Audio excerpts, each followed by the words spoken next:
신랑을 만나기 위해서 기름을 준비했던 처녀들과 같이 오늘 주를 사랑하는 마음으로 모인 여러분에게 예수님이 찾아오셔서 만나 주시고 은혜의 잔치로 초대해 주신 줄 믿습니다. 아멘. 셰익스피어 소설 베니스의 상인에 보면요, 재미있는 수수께끼가 나옵니다. 아름다운 처녀인 포샤는 결혼할 사람을 찾고 있었어요. 그녀는 돈도 많았고 아름다웠기에 많은 남자들이 구혼을 하기 위해서 집을 찾았습니다. 포샤는 찾아오는 남자들 앞에 금, 은, 납으로 된 3개의 상자를 보여주고 그 3개의 상자 중 하나에 자신의 초상화가 들어있다고 했습니다. 자신의 초상화가. 그리고 자신의 초상화를 찾아낸 그 남자와 결혼하겠다고 했어요. 금과 은과 납 상자에는 각각 한 문장의 글이 쓰여 있었습니다. 금 상자에는 나를 선택하는 자는 많은 남자들이 바라는 것을 얻으리라 라고 쓰여 있었고, 은 상자에게는 나를 선택하는 자는 자신의 합당한 만큼 얻으리라 라고 쓰여 있었습니다. 그리고 납으로 된 상자에는 나를 선택하는 자는 그의 것 모두를 내어놓고 모험해야 하느니라 라고 쓰여 있습니다. 모로코 공이 그 상자 앞에 섰습니다. 그리고 그 상자들 중에 금상자를 선택하고 뚜껑을 탁 열었습니다. 그러자 그 안에 해골바가지가 들어있었고 이런 글이 쓰여 있었습니다. 번쩍인다고 다 금은 아니다. 번쩍인다고 다 금은 아니다. 다음으로 아라곤에서 온 사람이 상자 앞에 딱 섰습니다. 그리고 그는 합당한 만큼 얻으리라 라고 쓰여진 은상자를 다 열었습니다. 그러자 은상자 안에는 바보가 그려진 그림이 들어있었어요. 바보. 겉모습의 화려함을 바라본 자는 바보 같다는 것입니다.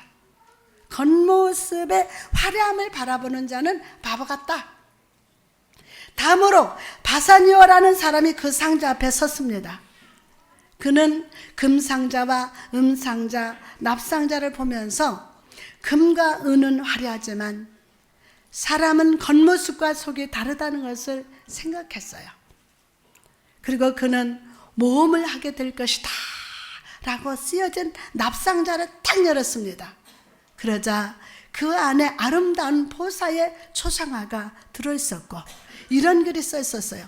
외모를 보고 고르지 않는 자는 그것이 공정하고 그 선택이 참되리라. 그것이 공정하고 그 선택이 참되리라. 이 행운 당신의 것이 되었다. 옆 사람한테 이 행운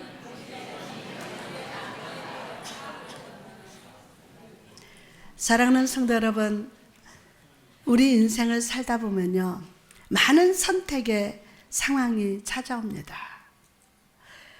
물질이라고 쓰여진 금상자가 내 앞에 있을 때도 있고 명예와 능력, 지식이라고 쓰여진 은상자가 내 앞에 있을 때도 있습니다. 그러나 우리는 내 눈에 하찮게 보이는 납상자를 놓쳐버릴 때가 너무나도 많습니다. 사랑하는 여러분, 세상 사람들이 보기에 화려한 것은 실제로 정말 중요하지 않을 수도 있습니다. 예수님을 보십시오. 세상 사람들이 보기에 예수님의 십자가는 실패의 상징이었어요.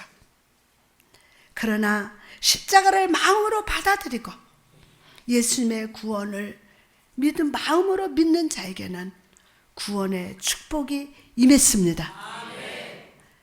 여러분, 오늘 세상의 화려함을 선택하는 자가 되지 말고 영의 눈으로 영의 가치를 선택하는 여러분 되시기를 주님의 이름으로 축복합니다. 그럴 때 여러분은 예수님의 초상화를 발견하게 될 줄 믿습니다. 그리고 그 안에 있는 이런 축복의 글이 쓰여져 있을 것입니다. 너의 선택이 참되도다.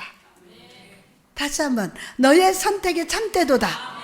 나의 축복이 너의 것이 되리라. 오늘 이 축복을 선택하시기 바랍니다. 영의 축복을 선택하고 하나님의 말씀을 선택하는 여러분 되시기를 주님의 이름으로 축원합니다. 오늘은 누가 정죄하리요? 누가 정죄하리요? 로마서 8장 34절 말씀이죠. 사도 바울은 이제껏 믿음으로 의롭다함을 받는 그 구원에 대한 진리를 1장부터 8장까지 말씀을 통해서 우리에게 전해 주었습니다. 와, 오늘 8장 마지막인데요, 1년 반을 했어요. 8장까지.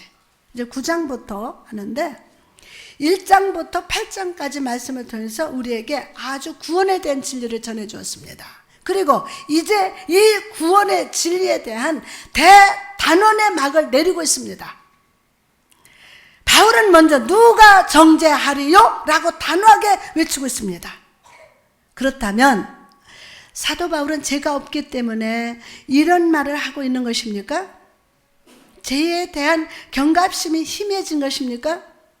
아닙니다. 우리는 사도 바울이 죄에 대한 분명한 인식을 가지고 있음을 그가 쓴 서신서를 통해서 발견할 수 있습니다. 또한 사도 바울은 자신을 죄인 중에 괴수라고 함으로써 자신은 죄의 허물이 엄청나게 많은 자임을 고백하고 있습니다. 그럼에도 불구하고 사도 바울이 담대하게 누가 정죄하리요? 누가 정죄하리요? 라고 외칠 수 있었던 근거는 무엇입니까? 그 근거가 오늘 본문에 선포되고 있습니다. 34절에 보니까 누가 정죄하려 죽으실 뿐이 아니라 다시 살아나신 이는 그리스도 예수시니 그는 하나님 우리 우편에 계신 자요 우리를 위하여 간구하시는 자이시니라. 여러분, 사도 바울이 정죄함이 없음을 선포하는 근거가 무엇입니까? 바로 십자가에서 죽으시고 다시 부활하신 예수 그리스도이심을 믿으시기 바랍니다. 이게 근거요. 십자가에서 죽으시고 다시 부활하신 예수 그리스도. 예수님께서 우리의 모든 죄를 지시고 어깨에 지시고 십자가 못 박히실 때 정죄의 책에 적힌 우리의 이름이 지워지고 의로움 책에 우리 이름이 다시 쓰여져 있습니다. 더 이상 정죄는 우리와 상관이 없습니다. 시작. 더 이상 정죄는 우리와 상관이 없습니다. 확신 있게 다시 한번, 더 이상 우리와 상관이 없습니다. 3층에도 아멘. 하나님이 우리에게 이러한 놀라운 구원의 축복을 주시는 이유가 무엇입니까? 하나님은 사랑이시고 인색하지 않으시며 언제나 풍성하게 베푸시는 주님이시기 때문입니다. 하나님의 태초에 만물을 지으실 때를 한번 여러분 떠올려 보시기 바랍니다. 그분은 창조 때부터 우리를 위해서 풍성히 베풀어 주셨어요.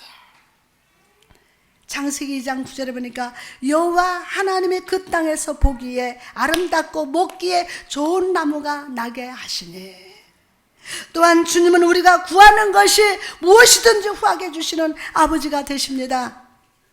야고보서 1장 15절 보니까 후히 주시고 꾸짖지 아니하시는 하나님께 구하라. 하나님은 애굽에 있던 요셉에게 7년간 풍성한 곡식을 주셨고 탕자에게도 새 옷을 입히시고 잔치상을 차려주셨습니다. 베드로의 배를 2배가 가득 차게 채워주셨고 상처받고 질병 있는 모든 자를 치유해 주셨습니다.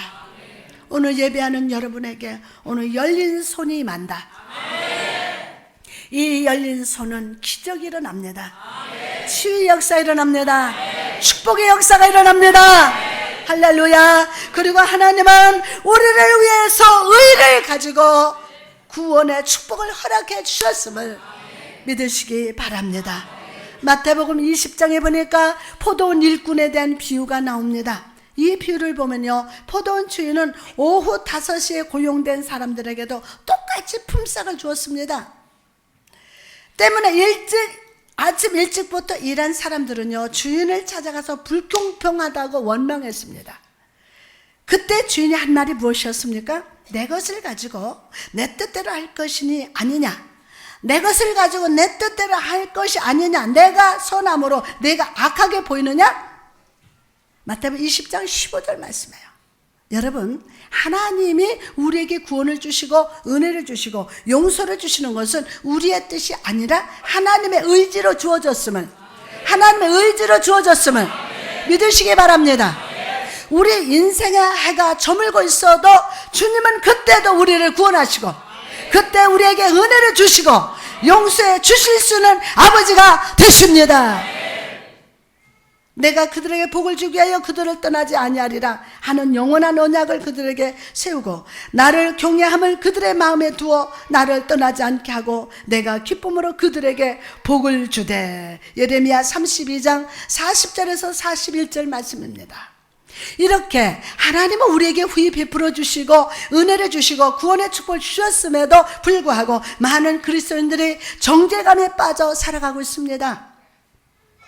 여러분, 야곱을 떠올려 보십시오. 야곱은 12아들 중에도 특별히 요셉을 사랑했습니다. 그래서 요셉을 위해서 차색옷을 지어 입혀줄 정도로 사랑했습니다. 그러나 요셉이 형들의 미움을 받아서 애굽에 팔려가고 요셉의 형들이 동물의 피가 묻은 채색옷을 가져왔을 때 야곱은 막 통곡했습니다. 그리고 요셉의 옷을 볼 때마다 그는 낙심에 빠지고 슬퍼했으며 아들을 지키지 못한 자신을 책망했습니다. 이 야곱과 같이 어떤 사람들은요, 마음속에 과거의 실패와 상처에 피 묻은 차색옷을 가지고 있습니다. 과거 것을. 평소에는 잘 신앙생활 하다가도 자신이 겪었던 실패의 상황과 상처를 받았던 상황이 다가올 때 쉽게 낙심하고 넘어집니다. 그리고 악한 사단은 예배 자리에 찾아와서 하나님의 축복과 은혜가 선포되는 곳에 찾아와서 우리에게 실패와 상처에 피 묻은 차색옷을 내밉니다. 너는 실패자다. 너는 아무것도 할 수 없다. 하나님은 너 같은 실패자에게 축복을 절대로 주시지 않는다고 소리칩니다. 물러가라. 또한 어떤 성도들은 과거의 죄 때문에 힘들어합니다.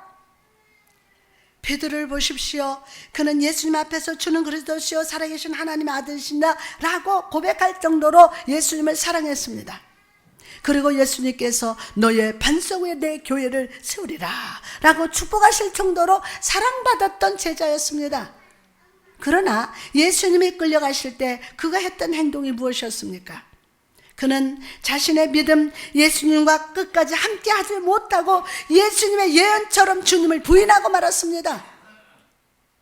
마태복음 26장 75절에 이에 베드로가 예수의 말씀에 닭이 울기 전에 내가 3번 나를 부인하리라 하심이 생각나서 밖에 나가서 심히 통곡하니라. 그리고 그날 이후 베드로는 닭이 우는 소리를 들을 때마다 수치심을 느끼고 정죄감을 느꼈습니다. 길을 걷다가 닭을 쳐다보면 닭만 이렇게 쳐다만 봐도 베드로는 정죄감을 느끼고 낙심했습니다.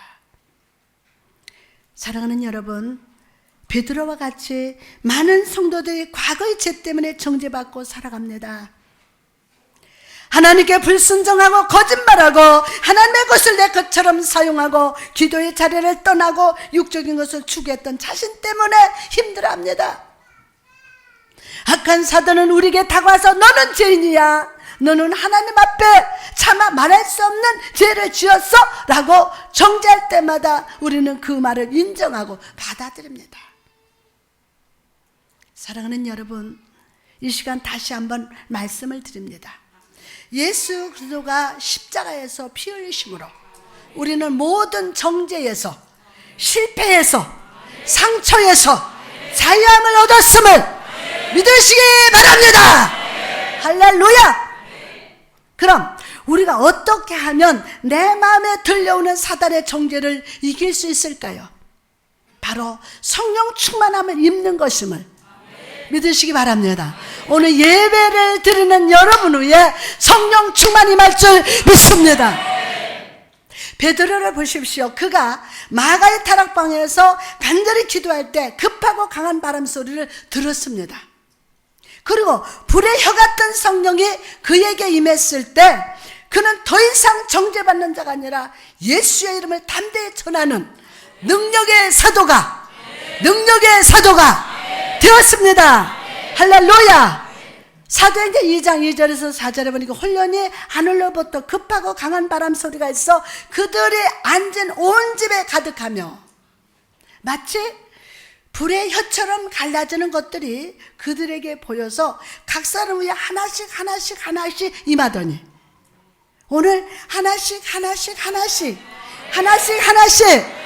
임하더니 그들이 다 성령의 충만함을 받고 성령이 말하게 하심 따라 다른 언어들로 말하기 시작하니라. 이처럼 오늘 성령의 바람이 우리 영혼에 불어오면 정죄의 바람이 사라집니다. 할렐루야. 사랑하는 여러분, 우리 안에 계신 성령은요 세상의 그 무엇보다도 강하십니다. 성령의 바람이 불면 마귀 바람이 물러간다. 이 사실을 오늘 확신하시기 바랍니다. 그러므로 정죄에서 낙심에서 상처에서 자유케 하시는 성령님을 의지하시기 바랍니다. 악한 사단의 정죄를 성령 충만으로 다스리는 성도 되시기를 주님의 이름으로 축원합니다. 예수님께서 십자가에서 피 흘리셨을 때 우리를 정죄하는 마귀의 음성은 모두 거짓말이 되었어요. 거짓의 영에 속지 말고 주 예수 그리스도의 이름으로 승리합시다. 이사야 1장 18절에 보니까 너희 죄가 주홍 같을지라도 눈과 같이 희어질 것이요.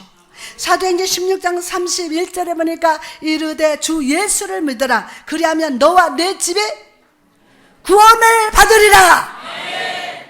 오늘 이 시간 불의 혀 같은 성령의 기름 부으심이 임합니다. 믿음으로 아멘. 임합니다. 그리고 성령께서 우리 안에 실패와 상처와 피 묻은 옷이 바싹 태워주심을 믿으시면 아멘. 할렐루야. 오늘 그 역사가 일어납니다. 그래서 베드로와 같이 성령 충만으로 말미암아 담대한 성도 하나님의 부흥을 우리 가정과 직장과 사업과 우리 교회에 이 지역에 이 대한민국에 나타나게 될 줄 믿습니다. 다음으로 우리가 예수로 말미암아 모든 죄에서 자유하고 정죄에서 자유케 되었다면 구원의 축복을 소중하게 생각하는 자가 되어야 합니다. 뭐를? 구원의 축복을 소중히 여겨야 돼요. 여러분, 나는 구원받은 자죠. 그런데 세상에 뭐 조그만 일만 있으면 이 구원을 내팽개치고 그 조그만 상처에 막 거기에 막 휘둘림 받는 거예요. 물러가라. 여러분, 내가 구원의 축복 받은 것을 얼마나 소중히 여겨야 되는지 몰라요. 에? 구원의 축복 받은 거. 구원받은 거. 자, 나 구원받았다. 할렐루야. 본문 34절에 보니까 죽으실 뿐만이 아니라 다시 살아나신 이는 그리스도 예수시니 그는 하나님 우편에 계신 자요 우리를 위하여서 간구하시는 자시라. 아멘. 오늘 여러분 성령님의 탄식 소리를 들으시기를 주님의 이름을 축복합니다. 우리가 지금까지 로마서 말씀을 살펴보면서 우리가 구원받은 축복은 예수님께서 십자가에서 죽으시고 부활하심으로 임한 것을 깨달았습니다. 그러나 우리는 이 사실을 너무 가볍게 생각할 때가 있습니다. 이건 엄청난 겁니다. 그저 머릿속의 지식으로 생각할 때가 많습니다. 그러나 여러분, 이 구원의 축복은 가벼운 것이 아닙니다. 하나님께서 독생자 아들을 십자가에 못 박으신 이유가 무엇입니까? 그만큼 우리의 죄가 하나님 보시기에 엄청나고 무겁다는 것입니다. 독생자 예수님, 하나님 그분 자신이 죽지 않으시고는 인간의 죄를 해결할 수 없기에 그렇게 하신 것이라는 겁니다. 이렇게 예수님을 십자가에 못 박으시면서 우리에게 바라시는 것이 무엇입니까? 하나밖에 없는 독생자를 인류의 모든 일을 다 짊어지셔가지고 버림을 받았어요. 십자가에 땅땅 못 박으셨어요. 그런 우리에게 바라시는 게 무엇입니까? 바로 이전의 삶의 자세와 가치관을 버리고 새로운 삶의 목적, 영적인 가치관을 붙들고 살기를 원하심을 믿으시면 아멘. 할렐루야. 성령 오늘 그렇게 기름 부시고 축복하여 주옵소서. 여러분, 구원받은 그 사실을 너무너무 중요하게 여겨야 돼요. 어떤 환난이 와도 이 구원받은 것만큼은 소중히 여기시기 바랍니다. 결국은 여러분 삶의 구원도 받는다. 아멘. 레위기 20장 26절에 보니까 너희는 나에게 거룩할지어다. 이는 나 여호와가 거룩하고 내가 또 너희를 나의 소유로 삼으려고 너희를 만민 중에서 구별하였습니다. 구별해서 이 자리까지 오셨. 우리는 세상에 속해 있지만 세상에 얽매이지 않습니다. 오히려 세상 위에 거하면서 하나님의 뜻과 목적을 성취하기 위해서 믿음으로 살아가는 존재입니다. 또한 예수님이 나를 무조건 사랑하심으로 죄에서 구원하신 것처럼 우리도 용서하는 삶을 사는 존재임을 믿으시기 바랍니다. 할렐루야. 그런데 여러분, 우리가 이토록 거룩한 존재, 구별된 존재임에도 우리는 용서하는 삶을 살지 못합니다. 하나님께서 나에게 베푸신 엄청난 사랑을 너무 가볍게 생각할 때가 많습니다. 마태복음 18장에 보니까 왕에게 큰 빚을 진 자의 비유가 나옵니다. 왕은 그와 아내와 자녀를 팔아 그 빚을 갚으라고 명령합니다. 그래서 그는 왕에게 눈물을 흘리면서 궁일이 여겨주시기를 구했어요. 그러자 왕은 그 사람을 궁일이 여겨서 수십억이나 되는 돈을 탕감해 주었습니다. 그런데 이런 엄청난 은혜를 받은 그가 한 행동이 무엇이었습니까? 자신에게 조금 빚진 자를 만나 그에게 빚을 갚으라고 독촉합니다. 수십억의 돈을 탕감받은 자가 자신에게 조금 빚진 자를 만나서 빚을 갚으라고 막 독촉을 합니다. 그 빚진 자가 궁유를 베풀어 주기를 구했지만 그는 용서하지 않고 오히려 그를 감옥에 가둬버렸습니다. 마태복음 18장 28절에서 30절 보니까 그 종이 나가서 자기에게 100데나리온 빚진 동료 한 사람을 만나 붙들어 목을 잡고 이르되 빚을 갚으라 하며 그 동료가 엎드려 간과 이르되 나에게 참아 주소서 갚으리다 하되 허락하지 아니하고 이에 가서 그 빚을 갚도록 옥에 가뒀거늘. 사랑하는 여러분, 이 사람이 이렇게 행동한 이유가 무엇입니까? 그가 왕의 베푼 은혜를 마음으로 받아들이지 않았기 때문입니다. 지난날의 상처 때문에 하나님 앞에 지금 베풀어 주시는 은혜에 감사하지 못하는 분들이 있습니다. 지난날의 과거 때문에 하나님의 베풀어 주시는 그 은혜에 감사하지 못해요. 이 사람은 왕의 은혜를 본 것이 아니라 자기 자신이 똑똑해서 용서받았다고 생각했습니다. 왕의 은혜를 본 것이 아니에요. 그래서 교만해졌고 오만해져서 다른 사람의 허물도 감싸지 않았던 것입니다. 그리고 이 악한 종에 대한 소식이 왕에게 들려졌을 때 왕은 분노했습니다. 감사하지 않은 그를 용서하지 않았습니다. 마태복음 18장 33절에 내가 너를 불쌍히 여김과 같이 너도 내 동료를 불쌍히 여김 마땅하지 아니하냐고. 여러분은 하나님께서 여러분에게 구원의 은혜를 베푸시고 죄에서 자유케 하셨음을 마음으로 믿으십니까? 정말 믿으십니까? 할렐루야. 하나님께서 오늘 또 우리의 심령에 은혜의 생수를 부어주심을 믿습니까? 여러분이 은혜의 생수를 받았다면 다른 사람에게 은혜를 흘려보내는 삶을 사셔야 합니다. 아멘. 왕 되신 주님께서 우리 죄를 용서하시고 은혜를 베푸셨다면 우리도 남을 용서하고 베푸는 자가 됩시다. 여러분이 다른 사람을 용서하지 못하고 베풀지 못한다면 그것은 내가 하나님의 용서와 은혜의 씨앗을 내 마음에 심지 않는다는 뜻이기 때문입니다.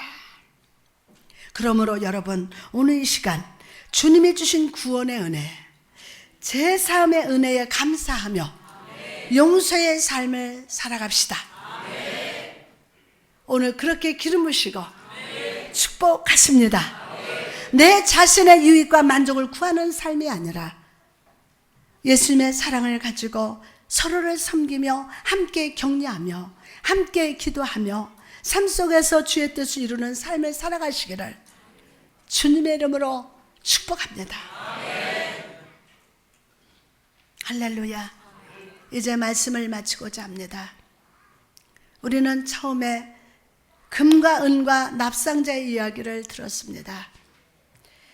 금과 은은 화려하지만 그 내면의 것은 해골바가지, 바보가 그려진 그림의 것들처럼 허무할 뿐입니다. 여러분, 세상 사람들의 눈에 하찮아 보여도 하나님의 눈에는 가장 귀한 것이 바로 우리 눈앞에 있어요. 보입니까? 다시 한번, 보입니까? 무엇입니까? 예수 그리스도 십자가. 보이십니까? 풍성하게 베푸시는 하나님께서 우리에게 주신 가장 귀한 것이 예수의 십자가임을 믿으시기 바랍니다. 오늘 이 보혈의 십자가를 붙들 때 우리 안에 모든 정죄가 사라집니다. 오늘 이 십자가를 붙들 때 과거의 실패와 상처의 차사곳이 사라지고 정죄의 닭 울음소리가 끊어집니다. 그러므로 사랑하는 성도 여러분, 오늘 이 시간 간절히 부르짖음으로 성령 충만함을 구합시다. 성령 충만함을 구합시다. 성령의 충만한 바람이 내게 임해서 모든 정죄의 바람, 상처와 실패의 바람이 물러가게 해달라고 간구합시다. 오늘 성령의 불이 임해서 정죄의 바람, 실패, 상처, 질병의 바람이 물러간다. 예수의 피로 질병의 바람은 물러갈지어다. 상처의 바람, 아멘. 정죄의 바람, 예수 피로 명한다. 물러갈지어다. 할렐루야. 또한 하나님의 주신 이 놀라운 축복을 가장 귀하게 생각하는 성도가 됩시다. 아멘. 왕에게 큰 빛을 진 자가 사함을 받은 것처럼 우리는 예수 그리스도의 피로 용서받는, 사랑받는 자녀입니다. 오늘 이 축복을 귀하게 생각하고 감사합시다. 하나님 감사합니다. 그리고 우리도 이 사랑을 주변 사람들에게 베풀면서 살아갑시다. 그럴 때 주님께서 우리의 삶을 보고 기뻐하시면서 여러분을 위해서 준비된 놀라운 축복과 은혜를 삶 속에 부어주실 줄 믿습니다. 할렐루야. 성령님 오늘 그렇게 기름 부시고 축복하실 줄 믿습니다. 아멘. 자, 우리 앞에 봅니다. 이제 주일에 여러분 상처, 정죄, 질병, 오늘 성령 충만함의 바람이 불어서 다 물러가는 역사가 일어납니다. 믿음으로 아멘. 믿습니까?